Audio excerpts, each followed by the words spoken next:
Hi, everyone. We are here for the Understanding the Kindergarten IEP for families of children born in 2021. My name is Diana Imbert. I'm going to be covering the first half of this presentation, and I will keep introducing myself as people start trickling in.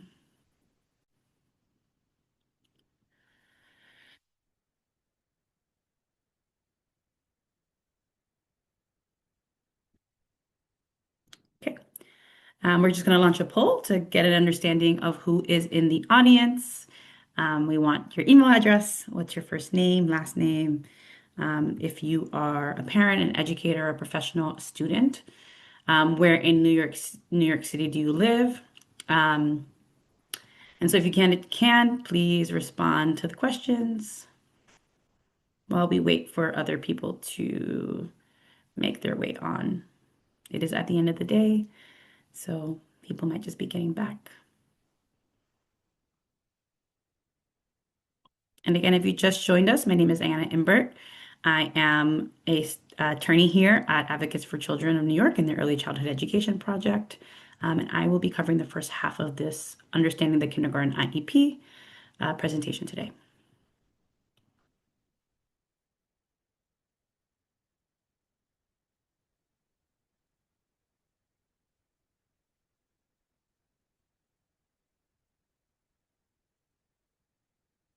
I imagine we'll probably get started in like a minute or two.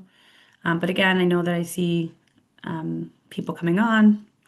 And so there is an attending intro poll. If you can answer those questions, we want to make sure that we are targeting our webinar today to the individuals in the space, and also want to make sure that we have your information so that we can send off the webinar, the slides once we're done, because we do make it such that these there are points of the slide that have individual things that you can click that'll take you directly to the things that we are referencing, and so it makes it really easy, and we want to make sure that you can get that.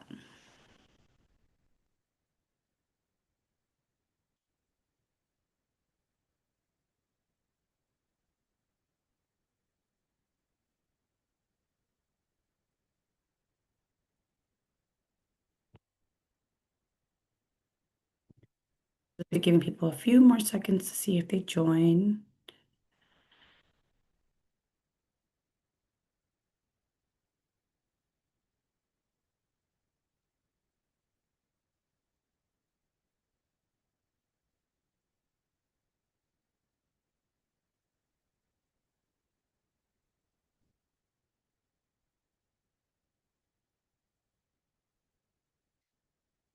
So far, we're seeing Bronx and Manhattan, and a mix between a parent and professionals.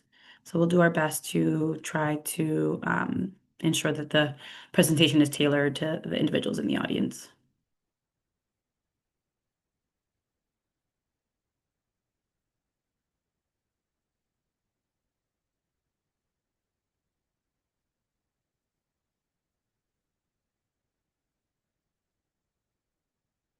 And again, as we're giving people a few seconds, just want to introduce myself. My name is Diana Imbert. I am a staff attorney here at Advocates for Children of New York in the Early Childhood Education Project. In about halfway through the presentation, you will meet my colleague, Betty Baez-Mello, who will be joining for the second half of the presentation. Okay, I think that we should get started. Um, so we'll start. As I said, this is the Understanding the Kindergarten IEP for families of children born in 2021.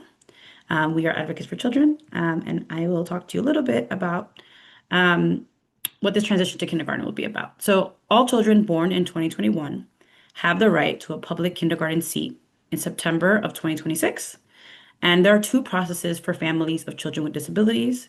The kindergarten IEP, which is special education program and services, and then kindergarten admissions, which is applying to the Department of Education schools.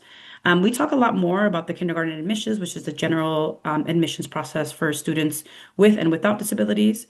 Because district schools service individuals with disabilities and without disabilities, all parents are encouraged to apply through the kindergarten admissions process.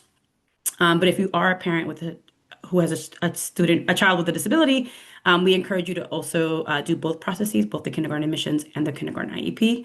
We will focus on the kindergarten IEP at this webinar, but we do have more information and other webinars that focus on the kindergarten admissions process. So today's training, as I said, we did introductions. My name is Diana Imbert. We will talk about legal rights.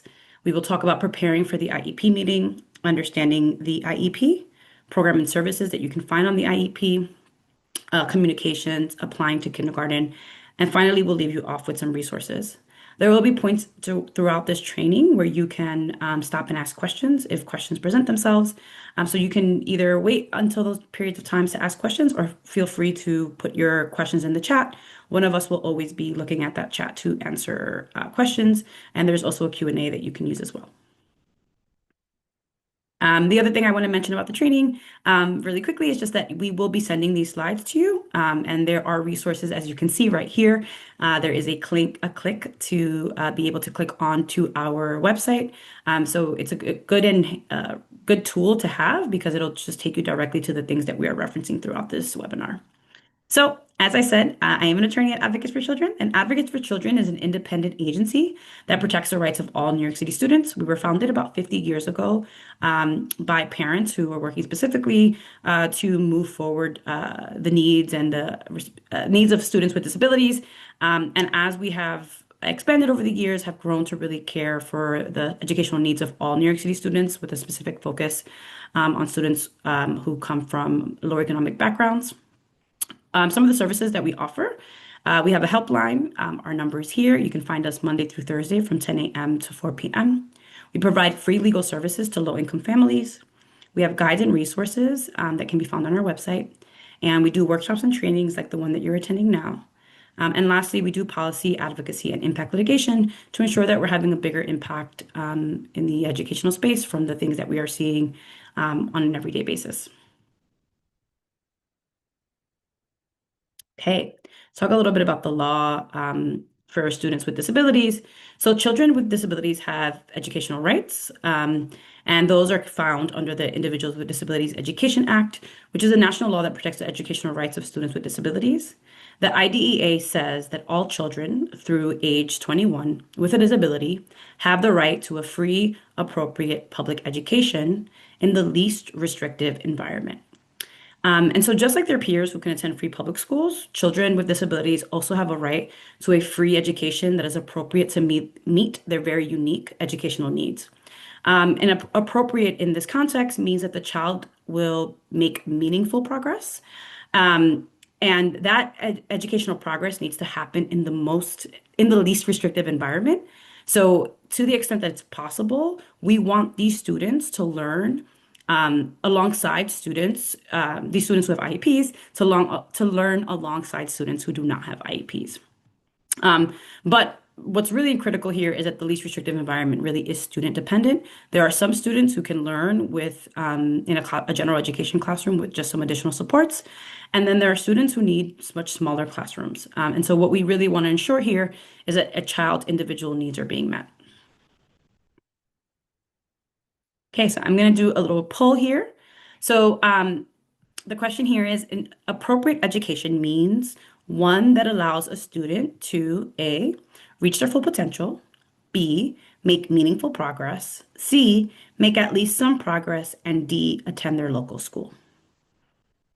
I'll give you guys a few seconds to answer.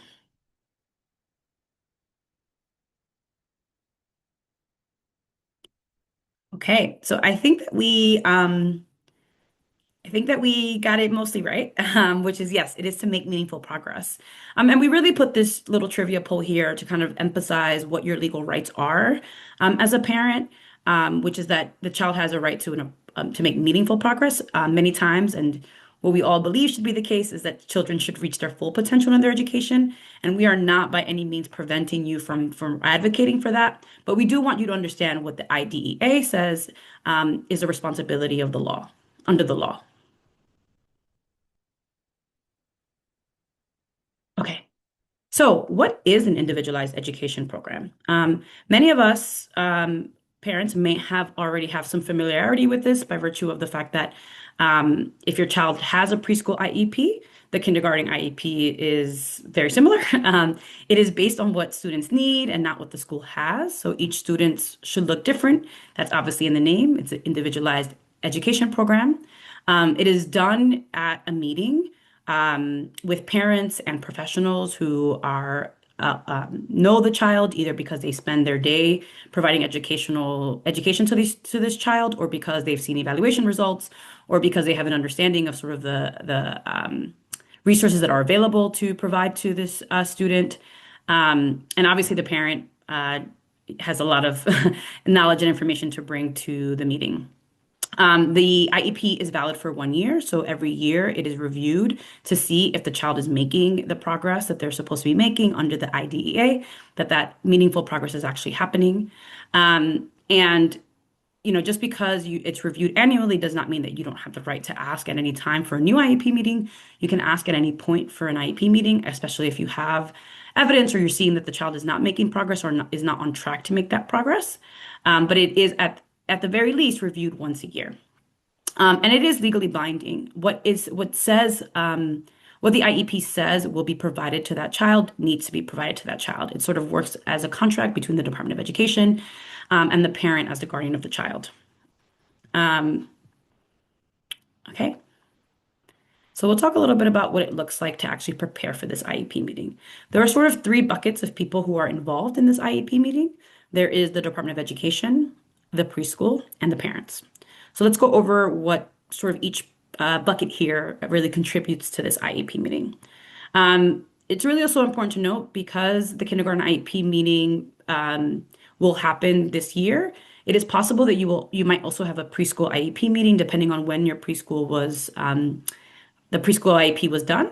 And so just a heads up that it's possible that there might be two meetings, and I don't want that to be confusing. One of them will be to look over the annual review of the preschool IEP, and the other one will be to develop the kindergarten IEP.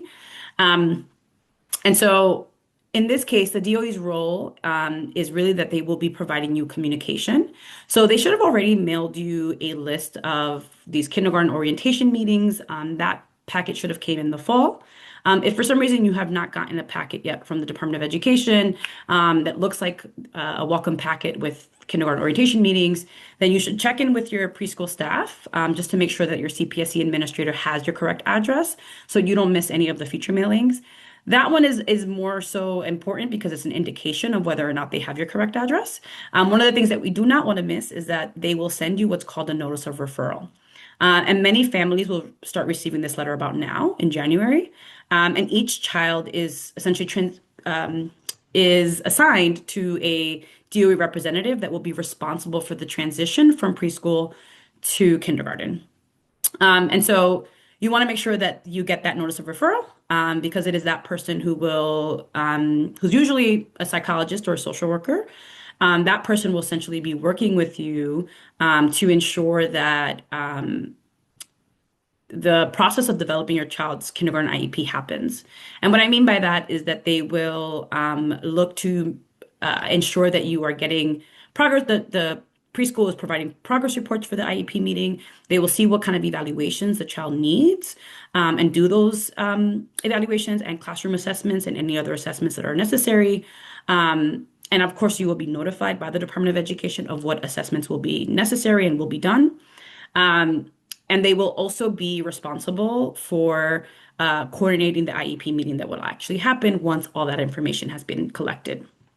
Then the preschool is also obviously a part of this IEP meeting and critical. And their role is that they will prepare the progress reports that will be used at the IEP meeting from the sort of start of the school year until that point, around February or sort of right around before the IEP meeting happens. And these progress reports, again, will be helpful in really trying to decide what is necessary on the child's IEP. And then they will, of course, assist families. Again, if you're not receiving communications from the Department of Education, they are your point of contact to really ensure that the address is correct. They should be able to tell you what they believe is a good fit for kindergarten, what kind of services and program recommendations, which we will talk about in just a second, your child may need. And then they will attend the IEP meeting and they will hopefully help advocate for what they believe is best. And hopefully you both, the parent and the preschool, will be on the sort of on the same page. They have a lot of evidence about what they see in the school building, and you have a lot of evidence in terms of what you see at home, and working together hopefully can come up with recommendations that really make sense. And then lastly, Evgwen, your role as parents, for those who are parents, if you're a professional, sorry, you will be in one of these other buckets. But for the parents that are a part of the webinar, your role is to really learn all you can about the process. So you're already doing such an incredible job by being a part of this webinar. You will be checking My Schools, which you can sign up on and really get an understanding of the schools that are in your area. You can contact schools to schedule tours, ask about different types of classes, speak with current teachers and providers. You should review the progress reports and evaluations that you receive as part of this process to help assess really what kind of class and services would be appropriate for your child or for kindergarten. Um, and then you should also request any evaluations that perhaps you feel like your child needs or needs to be updated, especially if you're noticing something that has changed in your child and you would want more data points. And the DOE has not recommended that evaluation. Feel free to request those evaluations, or potentially obtain private evaluations if needed or wanted, or you feel like they're necessary. And then you obviously want to think about anything that your child needs. Like, does your child need special transportation? Do they need to be on a small bus for XYZ reason? Do they need medical accommodations? And making sure you're getting all of the forms to really speak to those needs. This is something also that your preschool can help you with. Um, One of the things that we recommend here at AFC is that you make a list of everything that you want to request at the IEP meeting. And again, be in conversation with your preschool about what exactly what of those things that you have on your list are feasible and possible. Um, and then the other thing to consider is, who should be at this IEP meeting that may not be at this IEP meeting? Do you want the child's pediatrician there? Is there an aunt or a cousin who might know? Do you need an interpreter there? Because your job really is to advocate for your child, and you want to ensure that you are going there with as much information as possible. Really important of the records that you have to gather. You have a right to these records and to have them 5 days in advance to make sure that you can look them over and really be prepared for this meeting. Um, so that's a lot, but hopefully that makes sense in terms of just like what everyone's role is. The goal is really to have as much information as possible and be as prepared for this meeting to ensure that that IEP is as reflective as it can be, and to ensure that that child makes the meaningful progress that they are legally entitled to. And because this works like a contract, we want to make sure that we are going in there with as much information as possible. I just threw a lot at you, so want to see if there are any questions. I don't know if I saw any in the chat. For some reason, this isn't clicking. Okay, I don't see any, so I will continue. But just so that you know, I will have other points where we will stop to ask for questions, and at any point you can put them in the chat, and one of us will respond to them if you don't want to wait to this period of time. These little stop points. Okay, so we've been talking about this IEP meeting and really preparing for this IEP meeting, and so now it's time to talk about the actual IEP meeting itself. So who is at this meeting? So first and foremost, as I mentioned, you have a right to 5 days notice of this IEP meeting. If you cannot attend this IEP meeting, please make sure to say, I cannot attend this IEP meeting, schedule another date. You are such a critical factor in terms of being able to provide information about your child's needs and being, such a huge player in terms of like really ensuring that they make that progress and that the goals make sense. The other person who will be there is the child's special education teacher or general education teacher if the student is in the general education classroom. The school psychologist will be there. This person is the person who will explain evaluations or change in setting if that's what's happening. There will also be a district representative there who usually is a special education teacher or a psychologist. And this person's role is really that they know the services that could be offered on the IEP. And then, as we mentioned earlier, there are other people that can attend at this IEP meeting, and it really is at your discretion and whether or not the parent requests that and asks that in advance for these people to come by. But you can imagine an interpreter, a pediatrician, any of these kind of additional individuals that you may want at the meeting. You have a right to have these other persons there. So anyone that you feel like has knowledge of your child and can be informative and helpful in this meeting has a right to attend.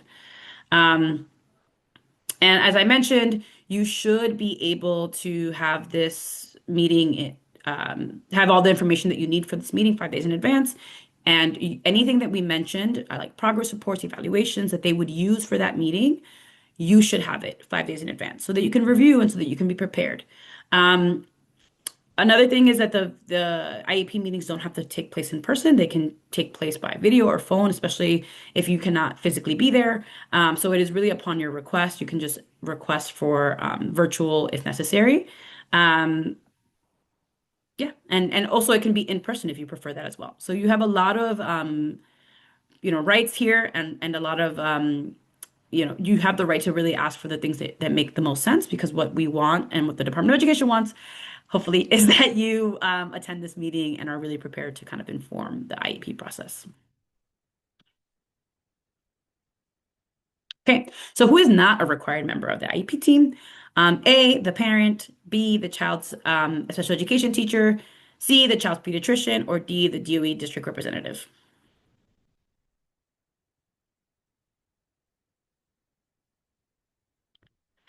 All right, I feel good about this one. I think you guys understand this, so we're going to move on. But yes, you're correct so far, 100%. It is indeed the child's pediatrician. They're not required to be there, but obviously, if the parent wants them there, they can be there. Okay. So one of the big differences, as I mentioned, the preschool special education IEP and the school age IEP are sort of very similar. But one of the big things that happens as that changes from the preschool IEP to the kindergarten IEP is that a child gets a classification of a disability. Right now, if you were to look at a child, a preschooler's with an IEP's sort of disability classification, it would say preschooler with a disability. Everyone has this general classification, and it doesn't really matter whether or not you have received the diagnosis or not. Everyone has the same one. So when you go to kindergarten, they actually provide, you get one of these classifications of disability. Really important to know that there are 13 possible disability classifications under the law, and they are all listed here. Um, and the really important thing is that every single child can only get one classification, even if your child may have more than one or qualify for more than one, they only get one. And this is not really about what services the child will get. Getting one classification over another does not determine at all what services they will receive. But what it does mean is that they are eligible. And what we often say is just really that there are certain classifications that mean that you can apply to certain schools. But other than that, really, all this really means is that it is an eligibility determination. It doesn't say that it doesn't impact the specific services because IEPs are very unique and individual. And so this is really just an eligibility determination. Okay. So, important sections in an IEP. So, at the IEP meeting, as we mentioned, the team will work together to consider the results of evaluations, including any independent evaluations. And as I mentioned, you should have these evaluations with you when you go to the IEP meeting, and you should have hopefully seen them and read them and sort of be prepared. Like, none of this should be a surprise when they're really talking about how the child did in their evaluations. Same thing with the progress reports. Progress reports and evaluations together will sort of go into the present levels of performance. One of the sections on the IEP, it would really talk through sort of like where is this child at this current moment in time. And it talks about the strengths and the needs of the child. And I think what's really critical here is that the present levels of performance will help guide what the annual goals are. We want goals that say that at the end of this child's kindergarten year, they will have met certain goals. And we want those goals to be really specific and measurable. So, for example, in a year, this child will be able to read two words, at least two words, and out of a sentence, the child will be able to read it. What we don't want is to say that at the end of the year the child will read because we don't necessarily know what that means. So we want the goals to be more specific. This child will be able to follow one-step directions as opposed to this child will listen. And so those annual goals are really based on the present levels of performance because we want to make sure that from the what they're doing now, we're not really aiming too to a place where it's impossible to make those that progress in a year, but that the child is making the meaningful progress again that they are allowed to have under the law. As a part of these IEP, we will also see the recommended program. We'll talk a little bit about recommended program in just a second. We will also talk about related services and supports, which is another important section of the IEP. And then finally, all IEPs will have a section that will note the parent concerns. So whatever concerns you are seeing with your child, but also whatever concerns you had about the IEP meeting. If you did not agree with the Department of Education's recommendations, that should be listed under the concerns that you had and came to the meeting with.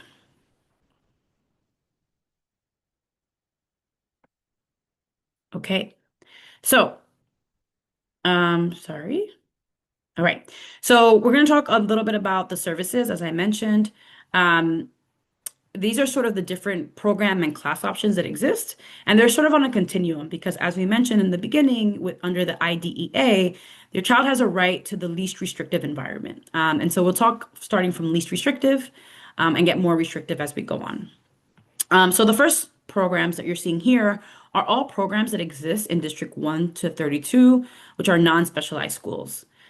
And these are programs that are available in all District 1 to 32 schools, which is not District 75, which is the special education district.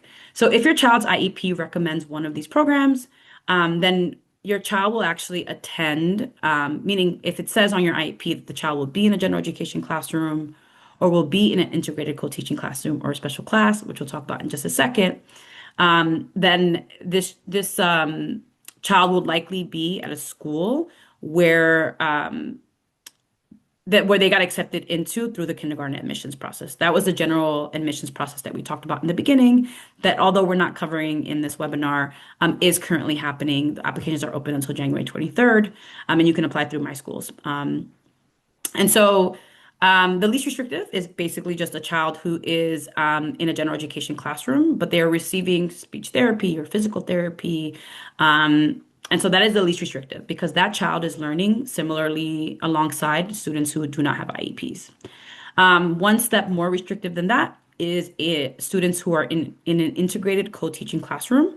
And these classrooms are classrooms where students with IEPs are learning alongside students without IEPs in an integrated. There is special education teacher and a general education teacher in those classrooms. And so as you can see, again, a little bit more restrictive there because the class has more individuals with IEPs. Even more restrictive than that is a special class, so a 12 students in one classroom with one special education teacher and one para in a non-specialized school. So all of these are options that exist in community schools. And a little bit more restrictive than this classroom is now the classes that exist in District 75.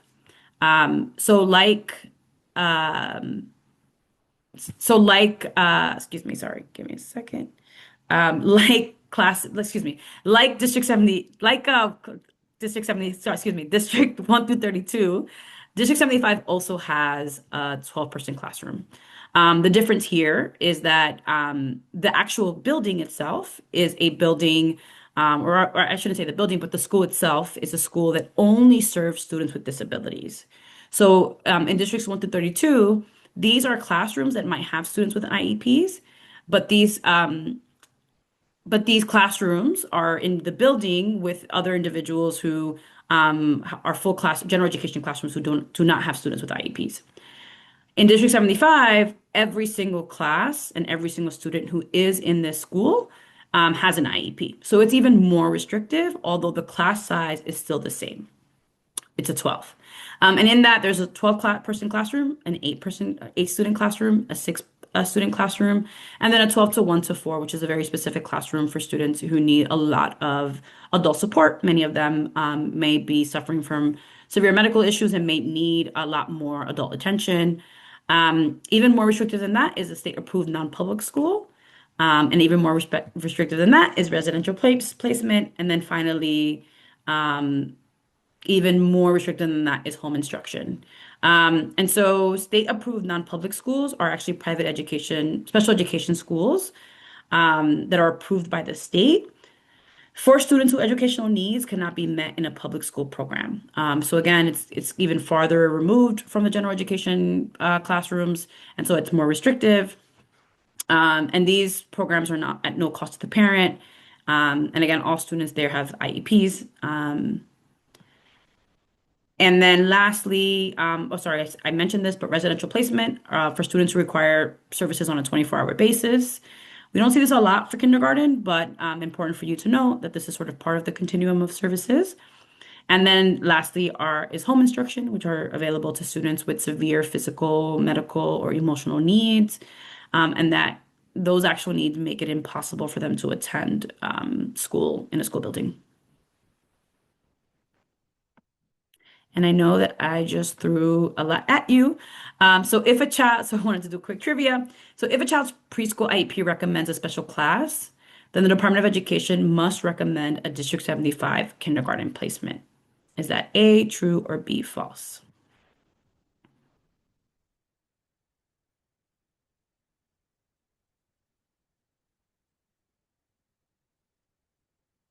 All right. So this is really important. I'm glad that we actually asked this question because even though it seems like it's 50-50, so I just want to make it very clear.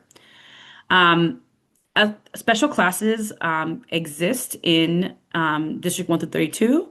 Um, so a child can be in a special class in a 12, for example, and be in District 1 through 32. So if a child is in a 12 in District 75, it will specifically say that the child will be going to school in a specialized district versus a non-specialized district. But the answer to this question here um, is no, it's false, actually. But it was 50-50, so I just wanted to make sure that we clarified that. Um, and I think we might be um, yeah, I'm like gonna let my colleague take over here. Thanks, Diana. And just to add a little bit to what Diana just covered, or in response to this question, and hi, my name is Betty Baez-Mello. I'm the director of our Early Childhood Education Project, and I work closely with Diana on supporting children enter kindergarten. So thank you for joining us. I'll be covering the rest of the presentation. Just something to add to this trivia question about why this is false. There are, anytime you see something that says children who have this recommendation automatically need to go into this other type of placement, that should be a red flag for you. There shouldn't be any type of policies or automatic recommendations or things like that. Every decision made at the IEP should be individualized for your child. And so your child may have attended a preschool special class and made a lot of progress to the point that maybe they would do well in an integrated class for kindergarten. It may be that, or if your child continues to need a special class, it may be a special class in a non-specialized school, so in a District 1 through 32 school. It could be a special class in a District 75 program. It may need to be a really specialized class that's offered in a state-approved non-public school. So that's also one of the reasons why the answer to this question is false. Just keeping in mind that everything at the IEP meeting should be individualized, specific to your child, based on the evaluation results, based on progress reports, and based on what you are communicating to the team. And so to continue, we're going to talk about a few more program options. And so Diana already went over the program options available generally in all District 1 through 32 schools, in District 75 and other settings. I'm going to talk about specialized programs. So these are special types of classrooms that are available in some, but not all DOE schools. And I'm going to start with bilingual ICT or special class. This is very similar to the special class and ICT programs that Diana went over already. So an integrated class being for students with and without IEPs and potentially two teachers, where students with disabilities receive more intensive supports. A special class generally in the ratio of 12 students, one special education teacher and one teaching assistant. The difference here is that these programs are bilingual. So children are learning English and also learning a target language. These programs, if a child needs these supports, should be recommended on the child's IEP. It doesn't matter if the school that you applied to during the kindergarten application process, or your zone school, or the school that's holding your child's IEP meeting. It does not matter if those schools do not offer bilingual programs. If your child needs a bilingual program, the Department of Education is responsible for finding a school that can offer your child a seat in one of these classrooms. ASD Nest and ASD Horizon. These are two, I think, of the most popular specialized programs. They are both programs that are for children with disabilities, specifically children with autism. The ASD Nest program is for really high functioning students, so students who are at or above grade level, who have very little behavioral challenges. It is a special type of integrated co-teaching class, so students with IEPs and students without IEPs, where all the students with IEPs have the classification of autism. This is it's a highly competitive program. If it is a program that you are interested in, you should apply. You can apply now, and we will have the link later on in the presentation for where you can access that application. The ASD Horizon program is similarly for children with autism who are generally high functioning. Horizon is a specialized program. It's a special class where all the children in that special class have autism. And so the classroom is tailored to better support these students. Unlike Nest and Horizon, or unlike Nest, the children in Horizon may need some additional academic or social emotional support. And so it is a smaller class ratio that also helps with being able to focus and also helps with being able to manage those challenging behaviors. It is a program that uses principles of ABA, or applied behavioral analysis, which is an evidence-based practice on working with children who have autism.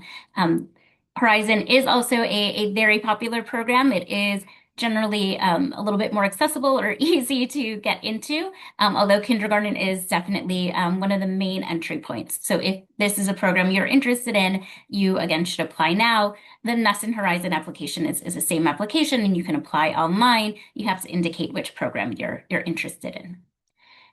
Then there is AIMS. AIMS is a more recent program that is designed for children who have autism. It is specifically a program for children who have autism and really significant needs, both cognitive and potentially behavioral needs.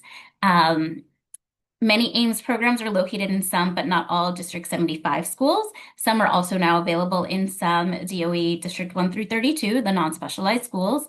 But each AIMS classroom is a special class.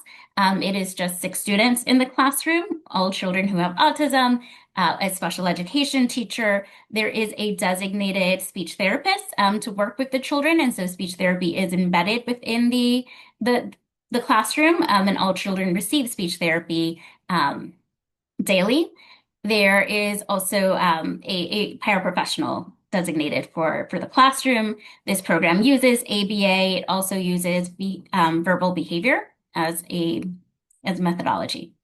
It is a popular program. It is a program that families need to apply in order to be considered.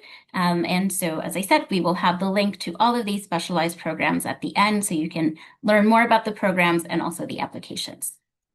There's the ACES program. ACES offers small specialized classes where all the students in the class are students who have a classification of intellectual disability or multiple disabilities.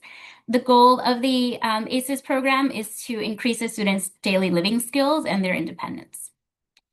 There is the iRead program that specializes in early literacy. So it is for students who have a disability that affects their ability to read.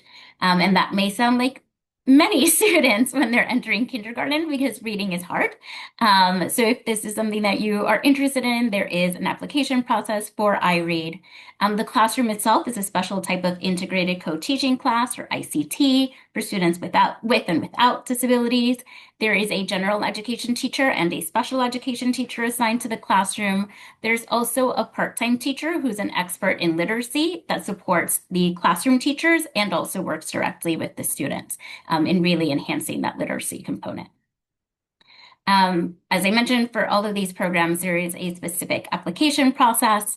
The PATH program is a specialized program for students who experience behavioral challenges. It is a integrated co-teaching class, or an ICT. available in non-specialized schools for children who experience challenging behaviors. So as an ICT, in addition to having the special education teacher and the general education teacher, PATH programs have a designated social worker and a designated occupational therapist that are both there to support the students and their families. Um, there are only about four students within each class who would be the children with IEPs. The other 16 or so students are students without disabilities. And so it is an integrated classroom, but there are many more students without IEPs and students with IEPs within that setting. If you apply to one of these specialized programs or bilingual special ed, if you're recommended for these programs, the DOE will provide you an acceptance letter at the end of the school year. It is a purple letter. That's the specialized program letter. So that will be on top of any school that makes your child an offer through the kindergarten application process. That would be on top of any school that's recommended to you at the end of your child's IEP meeting. So for example, if your child's IEP recommends an 8 to 1 to 1 class in a District 75 school, you should be receiving a placement for that program. If you've also applied a specialized program and your child's accepted, you'll receive a separate offer for one of these specialized programs.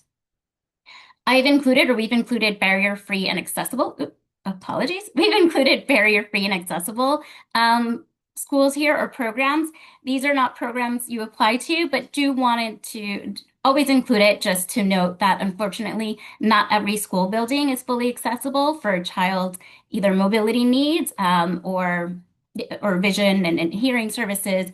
So if your child does need a fully accessible school or an accessible school in any way, do encourage you, one, to apply to those schools through the kindergarten application process, and two, to raise it at your child's IEP meeting. Your child has a right to an accessible school, and so it is something that should be noted on your child's IEP. And when the DOE is making you a school offer, that should be taken into account. All right, so we'll pause here for questions.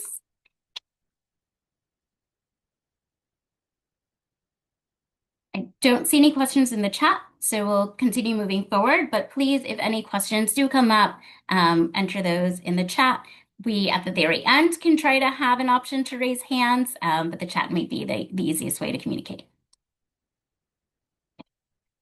All right, so we've gone over the programs, which are mostly the classrooms, right, or the settings. I'm going to quickly go over some of the additional supports and services, and these are services that a child can receive across any of the classroom options and across all the different school options. One is assistive technology. This is unfortunately not very common in preschool, but becomes increasingly common in kindergarten and older grades. Assistive technology, even though it may sound like high tech, it's any type of equipment, product, or system that's used to support a child in their learning. And so it could be specifically in the areas of education, such as having a communication device or a tablet. And so it may be like an iPad that a child is able to point to images and it helps vocalize or verbally say words. But it could also be low tech. It could be, a chart with different drawings or different kind of instruments that a child can use. There are paraprofessionals, also sometimes called aides. These are professionals who are there to support a child individually, and it may be to assist with medical needs. So it could be a health paraprofessional, or for a child who's experiencing very challenging behaviors, could be there for social emotional support. So a crisis management or behavior paraprofessional. There are also paraprofessionals who just may be recommended for really specific tasks, like to assist with toileting. There's counseling, occupational therapy, physical therapy, and speech therapy. These are really common related services, they're called. They are very similar to the services your child may have received in preschool. So I'm not going to go over them specifically since many of you already know them. But if you have questions about them, please enter them in the chat. Nursing services. Nursing is sometimes less commonly recommended for students once they enter kindergarten as opposed to preschool. The reason is many preschool programs, especially programs located in community-based organizations, don't have on-staff nurses. So if a child does have medical needs that require any type of monitoring or support throughout the day, that child in preschool may be assigned a one-to-one nurse to be able to provide those supports. Since school-age programs are run by the Department of Education typically have a nurse on staff, having the nurse in the building may be sufficient for many students. That said, if your child does need individualized nursing supports, it can be recommended on the IEP and should be recommended on the IEP. We really urge you to complete all the medical documentation necessary and submit that to the DOE before your child's IEP meeting so that the Department of Education can make that recommendation and so that your child has the nurse there ready to work with them at the start of the school year. There are special education teacher support services, also called SETs. This is very similar to a SEIT in preschool. It is a special education teacher who can work directly with students, indirectly with teachers, one-on-one or in small group to help reinforce lessons and design materials specifically to support the learning of a child with a disability. Excuse me. Behavior intervention plans for students with behavioral challenges who need support throughout the day. This is a targeted plan that is conducted after behavior evaluation, developed by the parent and the school to help minimize challenging behaviors for a child. And specialized transportation.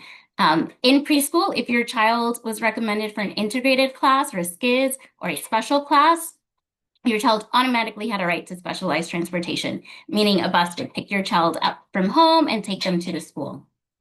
For kindergarten, this is not an automatic recommendation. If your child needs this type of busing services, it should be raised at the IEP meeting. It needs to be discussed. It is based on a child's needs. It is not based on the program that is recommended on their IEP.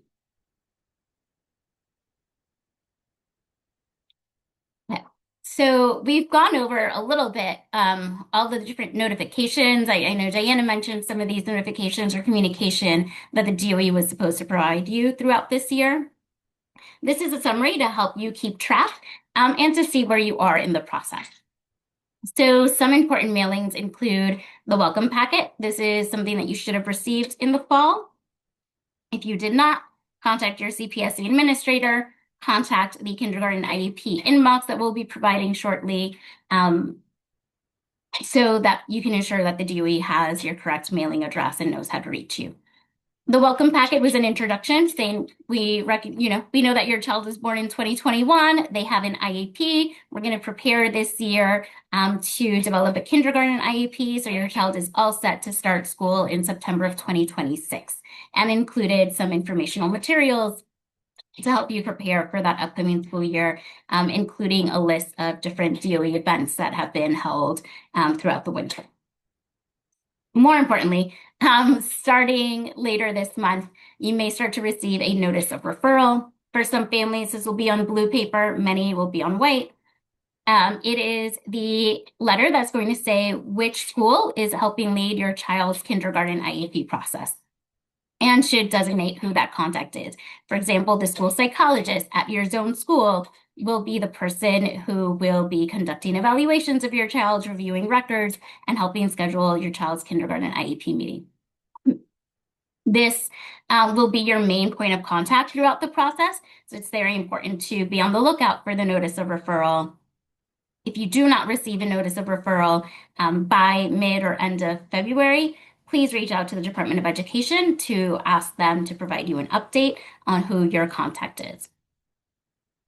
If you're the person leading your child's kindergarten IEP, if your district representative is changed or reassigned, you will receive a notice of reassignment, and that's a letter that's going to be on pink paper. After your child's IEP meeting, you should receive a prior written notice and an IEP, and the prior written notice will summarize what was discussed at the IEP meeting and what was recommended, and the IEP is the full 10+ page document that summarizes everything that Diana went over, the present levels of performance, the goals that your child will be able to achieve throughout kindergarten, and the programs and services that are recommended. Then, by June 15th, you should receive green school location letter. This is the letter that it's also going to summarize what was discussed at the IEP meeting and will add which school specifically will be the one providing your child their special education services. If you apply to one of the specialized programs and are accepted, as I said, you'll receive an additional specialized program acceptance letter, and this letter will be on purple paper. Excuse me. Um, so this is just a comparison of the prior written notice and the green school location letter. As you can see, they are very similar, but one should be in green. They both summarize what was recommended on your child's IEP and how the team um, came upon that recommendation. The green school location letter adds specifically which school will be providing your child those services. For most families, the letter listed, or for most children, the letter listed on the green school location letter will be the same letter that made you an offer through the kindergarten application process. And that's because most children are recommended for a program in a non-specialized school. So most children are recommended for general education with supports and services, ICTs, or a special class in a non-specialized school. If, however, your child's IEP recommends a District 75 placement, or another specialized placement, then this green school location letter should list that school specifically that will be providing your child those services. You do not apply to District 75 schools during the application process, so the DOE must identify that school and present it to you on this letter. We recommend that as soon as you get this green school location letter, you contact that school and confirm that they will be able to provide your child with the program and services outlined in the letter in September of the next year. I think this is especially important for families of students whose IEPs recommend a special class in a non-specialized school. So a 12 to 1 to 1 in a non-specialized school. Although all the DOE schools are supposed to, although all non-specialized schools are required to have a special class, we know that in practice that doesn't always happen. So it's really important to contact the school just to make sure. And if the school says they are not able to offer a special class, or are not sure they will be able to offer a special class, please contact us at Advocates for Children, or please contact the DOE. You can either potentially, request a new placement, work with the school to see what services, what programs and services they will be able to provide. And in some situations, it may be that although the school didn't previously offer a 12-student special class, in the upcoming year, they may be able to based on the IEP recommendations of the students that they admitted. So if you haven't gotten that welcome packet or you're not getting different communications from the DOE, here are some steps that you should take to make sure they know how to reach you. So right now, since it's still fairly early in the school year, we recommend you contact your CPSE administrator. You should have their information directly. They were the ones most likely who held your child's last preschool IEP meeting, or you can contact the preschool special education support inbox. You can also contact your child's preschool to make sure that they have the right address and information for you, and they may be able to relay that to the Department of Education. In about a month, if you still haven't gotten any notification from the DOE about your child's transition to kindergarten, we recommend that you contact the DOE at kindergarten IEP process at schools.nyc.gov. This is an inbox that is specifically designed to support families through this transition process. Documents can be provided over email, although the DOE does need your permission to do that. So if you would prefer to get documents by email instead of in the mail, share your email address, give them consent. You can discuss this with your CPSC administrator, with your district representative once you have one assigned.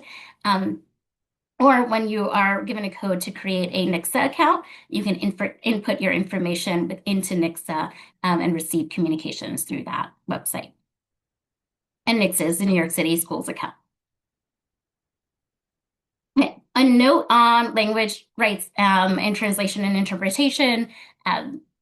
You have the right to special education records, all school records in your language.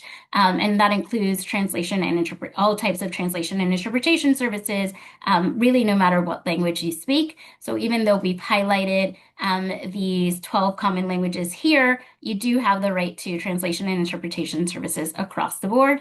Translation refers to written documents. Interpretation is for meetings or verbal communication. So if you're attending an IEP meeting, if you're calling a family welcome center, if you're attending a parent-teacher conference, all of this should be in your preferred language. And you should discuss that with your child's school, with your child's IEP team. If you're not receiving translation and interpretation support, then you can feel free to call this telephone number to express your concerns, make a complaint, or you can click on this link to submit an online complaint form. Going to pause for questions. I think there are a few questions, Betty, but I'm answering them in the chat if you want to. Okay. Sorry, it sounds like Diana is answering them in the chat. I don't see the questions, so I will let you keep answering them there. But if there are any that we don't get to either through the chat or the Q&A, then we'll leave time at the end to make sure we get to them.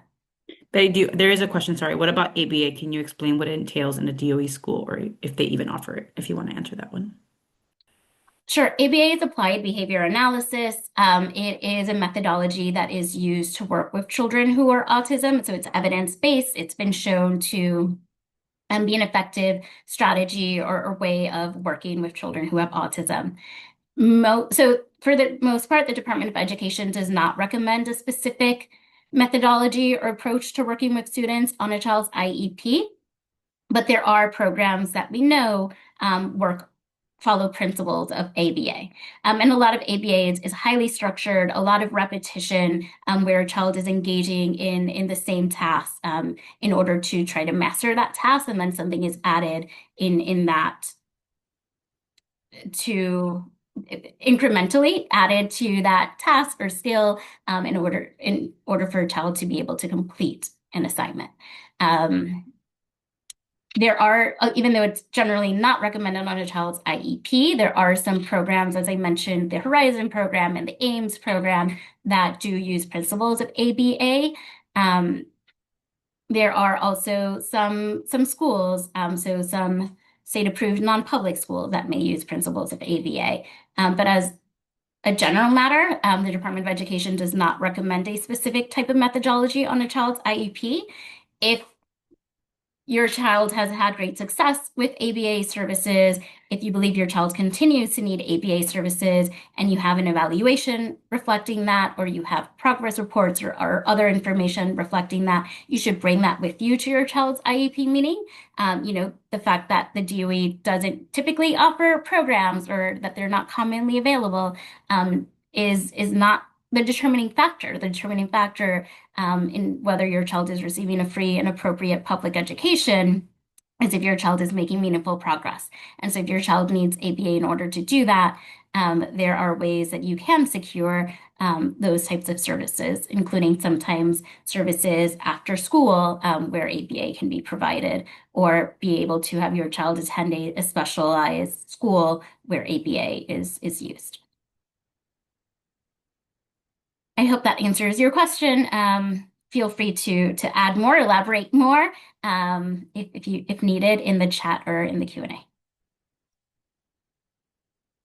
So very briefly, because we are focused on the kindergarten IEP, but just because its deadline is quickly approaching, wanted to give you some basic information about applying to kindergarten. All families of children born in 2021 should be applying to kindergarten now. The kindergarten application closes on January 23rd. The application process is your opportunity to express your preference in the many DOE non-specialized District 1 through 32 schools. So even if you think your child might not be attending one of these schools, if you think your child is likely to need more support or need a District 75 placement, because most IEP meetings don't happen until later in the spring or late winter and early spring, we really recommend that you use this as an opportunity to express your preference. You can apply to as many schools as you want. If in your case you only want to apply to one or two, then you complete the application and only apply to one or two schools, or even just one school. But this is your potentially your only opportunity to do so. So there are three ways to apply, again, by January 23rd. The first is applying online. You can do that at myschools.nyc. My Schools can be translated into 13 different languages. And so hopefully it is one of the languages you speak. You can apply by phone by calling the Office of Student Enrollment at 718-935-2009, or you can visit a Family Welcome Center to apply in person. This link will give you the address and contact information for all of those family welcome centers. They're across all the boroughs. With whichever application process you choose or whichever way you choose to apply, you can apply in your preferred language. So as I said, My Schools can be, the website itself can be translated. And if you are either calling or visiting in person, the DOE also has access to interpreters for over 200 different languages. So you should be able to apply in your language. Okay, gonna do another, I think our last trivia question, just to see if you're still with me and this is sinking in. You should apply to schools after the DOE holds your child's kindergarten IEP meeting. Is this true or false?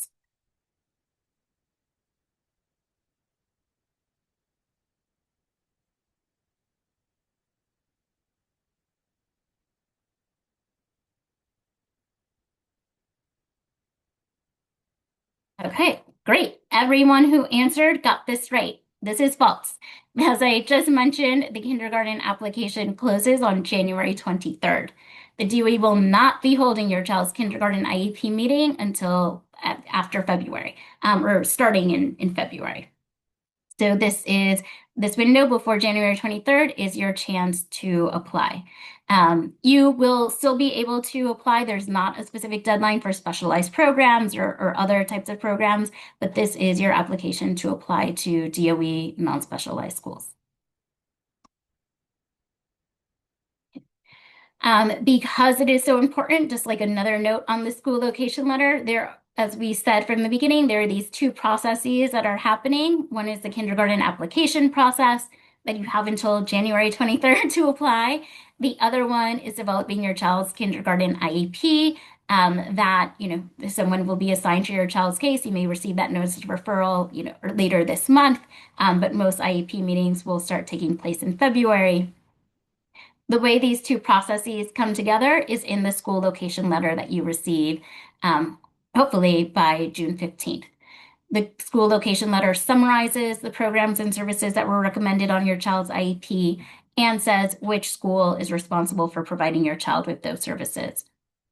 For most families, that school listed on the school location letter is the school that made your child an offer through the admissions process. As I said earlier, please call that school. Please make sure that the school listed on the school location letter can give your child the IEP services and programs that are recommended. This is especially important for children whose IEPs recommend a 12 to 1 to 1 in a non-specialized school. All right. So wrapping up, we're going to wrap up with some contacts and different resources. And thank you. I know we're just a couple of minutes over time, but the rest should be very quick. So for getting help with the kindergarten IEP process, your first point of contact will be the DOE representative, and that's going to be the person, again, who's listed on your notice of referral, which for many of you may be on blue paper. If that person isn't able to support you, or if you haven't heard from them by mid-February, then you can contact the Department of Education Special Education Office. There is this email address, kindergarteniepprocess@schools.nyc.gov, that is specific to assisting families who are transitioning from preschool to kindergarten. You can also reach the Special Education Office by phone at 718-935-2007. If your question is with the application process and enrollment, then you can contact the DOE's Office of Student Enrollment. And this is the email address, esenrollment@schools.nyc.gov, or by phone at 718-935-2009. If contacting the Department of Education, your DOE representative does not resolve the issue, and your concern is with your child's IEP, the program, the services, if they're getting the supports that they need, you do have the right to request mediation, file an impartial hearing, or file a formal complaint. Mediation has to be done through agreement. So both you and the Department of Education would need to agree to come to a meeting, discuss the issue, and together try to come up with a resolution. It is overseen by a third-party mediator who's looking to help um, ensure the communication and an agreement can be met. The impartial hearing is more like a trial where you are making allegations against the Department of Education. The trial is overseen by an impartial hearing officer who is the ultimate decision maker and will issue an order saying what the outcome is of the disagreement. Or you can file a formal complaint that would lead to an investigation by the state. Okay, so for more information on everything that we've covered, including the mediation, impartial hearing, and complaint that I just briefly mentioned, you can review our transition to kindergarten guide. This covers everything we've talked about today and more. It's one of our biggest guides, and it is in a frequently asked question kind of format or a Q&A format. We have a much shorter transition to kindergarten fact sheet. That's like the 2-page summary if you just need a very quick overview of what we've discussed and an overview of how to apply to kindergarten. The Department of Education also has a series of resources. They have their own kindergarten orientation guide. You can find that linked on this website. There's the District 75 website that gives you more information about different District 75 programs and where they're located across the city. And the specialized program links. This is where you can learn more about those programs that I covered that are available in some but not all schools, and where you can find the applications for those programs. If you, we will be sharing a copy of this presentation and we're recording this so you can see the presentation again if you have any questions. You can also see a similar presentation that's offered by the Department of Education. The next session will be on January 27th. You can sign up for one of the live sessions following this link or watch one of the pre-recorded sessions that's available on their website at all times. Application resources, we have an Applying to Kindergarten guide. The Department of Education also has a series of resources, including a video on how students get kindergarten offers that can help you understand just how likely it is that your child will receive an offer to a school that you're interested in. Okay. So we've gone over so much information today, and I know it can be overwhelming. So thank you so much for your time. Thank you for participating. If you have questions, please do not hesitate to call us. I'm just going to be launching one final poll for feedback. Please let us know how we did today. While you're completing that poll, just a few reminders. We will be sending you, if you registered on Eventbrite, we will be sending you a PDF of this presentation. We'll be sending you a link to the video. If you need, you feel free to send that to any friends or family or anyone who would be interested in learning more. But we know that we may not have gotten to all of your questions. If you still have questions, please call our helpline and please reach out to us. We are here to support you throughout this process. You hopefully realize now that you know more than you thought. You've been through this process for preschool. If you're here, it's most likely because your child already has a preschool IEP. So you've already been an advocate, and this is just being an advocate in a slightly different way, right? For new school year. So hopefully you feel fully prepared to do that. I'm going to pause to see if there are any additional questions that we may not have gotten to earlier.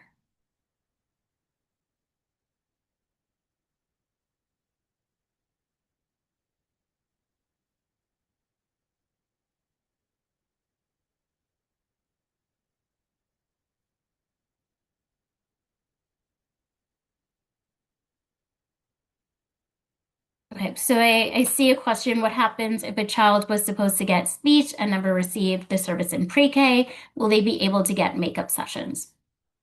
So, as Diana explained, an IEP is legally binding. So, your child has a right to all the programs and services within your child's IEP.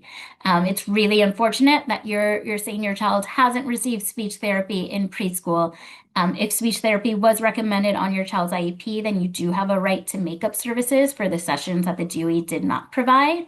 Recommend that you contact your CPSC administrator now, or the CSC chairperson, the support inbox, all of that contact information is available on the DOE website to request those makeup sessions. It is it's getting those makeup sessions now could be, or starting those services hopefully now if they haven't already, may be more beneficial to your child than waiting until your child enters kindergarten.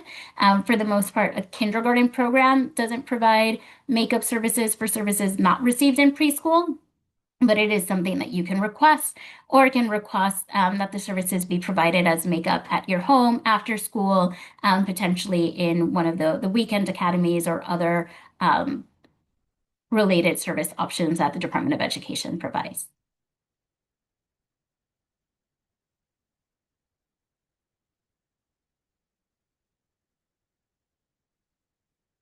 Okay, I think we have answered all the questions. I